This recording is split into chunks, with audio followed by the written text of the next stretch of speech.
শেখ হাসিনার এখনো আতঙ্ক কাটেনি। হাবিবুর রশিদ হাবিব আমার দেখা যত ছাত্র নেতা আমাদের পরে অত্যন্ত সজ্জন, স্বল্পভাষী, এক কথায় বলতে গেলে খুবই ভদ্র একটি ছেলে, আবার সংগ্রামী ছেলে। অন্যায়ের বিরুদ্ধে প্রতিবাদের তার কণ্ঠের যে আওয়াজ, এই আওয়াজ কখনো ম্লান হয়নি, ক্ষীণ হয়নি।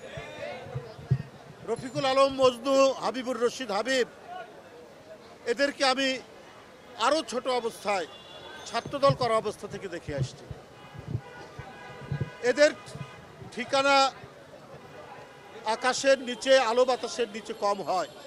এদের ঠিকানা বেশি হয় লাল দেওয়ালের মাঝখানে, অর্থাৎ কারাগারের মধ্যে। তো শেখ হাসিনা এখনো আতঙ্কিত কেন জানেন? শেখ হাসিনা এখনো আতঙ্কিত এই জন্য, সে তো জানে জনগণ তাকে ভোট দেয়নি, 97% ভোটার ভোট দেয়নি। সে আমি আর ডামি, আমরা আর মামুদের নির্বাচন করেছে। এই যে অবৈধ নির্বাচন, এই যে অবৈধ সরকার, এইটা তো চোরাবালির উপর দাঁড়িয়ে আছে। যে কোনো সময় এই তার যে গদি, তার যে চেয়ার, এটা বালির মধ্যে ডুবে যেতে পারে। এই কারণেই হাবিবুর রশিদ হাবিবদেরকে, মজদুদেরকে, আব্দুল কাদের ভুইয়া জুয়েলকে, হাবিবুর নবী খান সোহেলকে,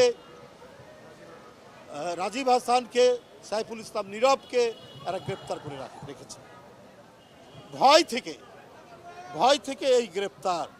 তাই তার একজন সাধারণ সম্পাদক আছে না, সব সময় কথা বলেন, কি নাম?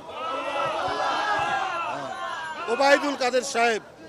উনি একটা কথা বলেছেন কিছু তলে তলে, এই জন্য ওরা প্রকাশ্য কিছু বলতে পারে না, ওরা তলে তলে কাজ করে। দেখবেন মুখে যেটা বলে তলে তলে করে আরেকটা।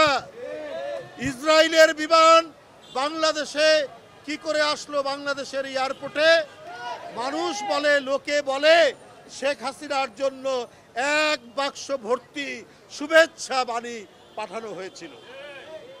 তার কি গোপন সম্পর্ক, কি তলে তলে সম্পর্ক? প্রধানমন্ত্রী আপনার কাছে জানতে চায়। আপনি বলেন যে রাজনৈতিক কারণে, রাজনৈতিক মামলায় কেউ জেলে নাই, এরা বিভিন্ন অপরাধী, তারা কারাগারে। বিএনপির নেতা কর্মীদের উদ্দেশ্যে তিনি বলছেন।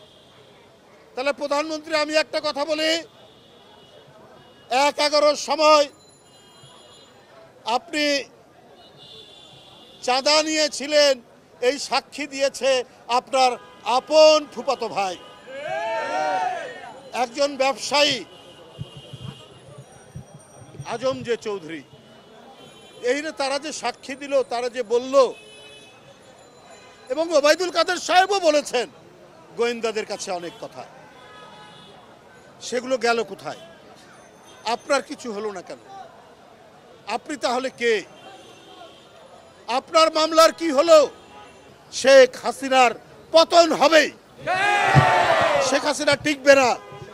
যদি পৃথিবীতে ভালোর জয় হয় আর মন্দ যদি পরাজিত হয়, পৃথিবীতে যদি শুভর জয় হয়, অশুভের যদি পরাজয় হয়, যুগে যুগে ইতিহাসে শেখ হাসিনার পতন অনিবার্য।